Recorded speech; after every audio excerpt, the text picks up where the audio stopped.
Bismillahirrahmanirrahim. Rasulullah Shallallahu Alaihi Wasallam itu kan beliau ini ketika orang bertanya panjang lebar tadi didengerin aja, beliau nggak sela-sela. Wala yaqta'u ala ahadin hadithahu, dan beliau itu tidaklah memotong pembicaraan seorang pun. Jadi sikap beliau begitu, tidak suka memotong pembicaraan, termasuk orang bertanya dibiarkan dulu pertanyaannya. Hatta yajuza, hingga orang itu melampaui batas. Ya juza di sini ai hatta yaqa'a fil jauri.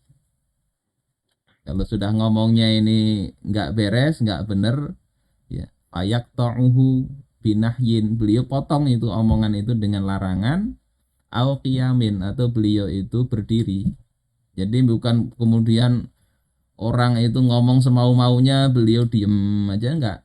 Ya didengarkan. Tapi kalau ini nggak beres, melanggar hukum syariat, beliau potong omongannya dengan larangan atau beliau berdiri. Itu sikap Rasulullah Shallallahu Alaihi Wasallam. Kemudian poin kedua yang bisa kita lihat juga, orang bertanya itu kan ada dua macam. Pertama memang orang nggak mengerti. Yang kedua orang yang sebetulnya secara umum seharusnya sudah mengerti tapi ngeyel tadi.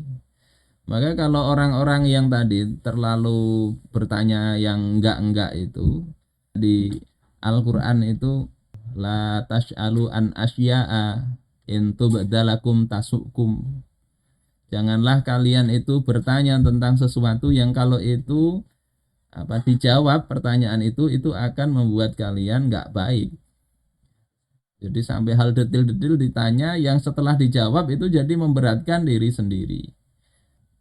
Maka Rasulullah juga mengajari bagaimana sahabat itu untuk cara bertanya yang baik.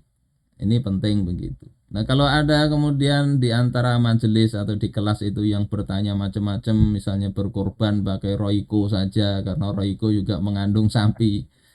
Nah itu kan pakai logika. Kalau dia ini orang yang seharusnya intelek, itu perlu ditegur supaya jangan bertanya yang begitu. Yang sudah ngerti, apalagi sudah belajar fikih, masih saja bertanya begitu. Itu tidak baik, membuang-buang waktu, buang-buang umur kita. Jadi perlu ditegur. Imam Asy-Sya'bi itu kadang tegurannya keras. Beliau ditanya, ada di majelisnya itu, tentang jenggot nih ketika wudhu, bagaimana kalau kan sunahnya di sela-selain, kalau tebal jenggotnya ya, di sela-selai jari ini.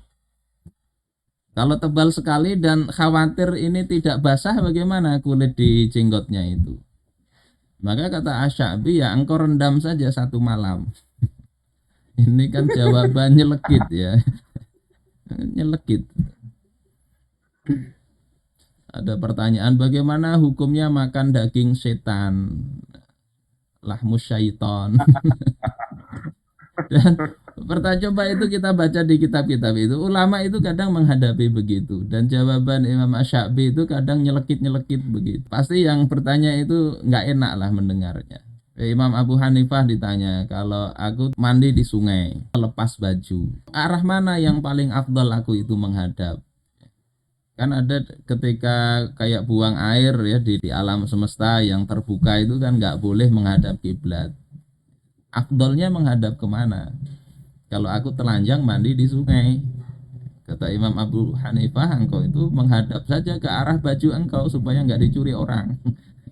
Kadang jawaban-jawaban begitu nggak pakai dalil, ya, cuma tadi sekaligus memberi peringatan kepada yang bertanya, nggak usah bertanya yang macam-macam lah. Nanti ketika dijawab, nanya dalilnya lagi. Tapi kalau tadi indikasinya memang nggak ngerti, jangan juga nyelekit-nyelekit jawabnya lah.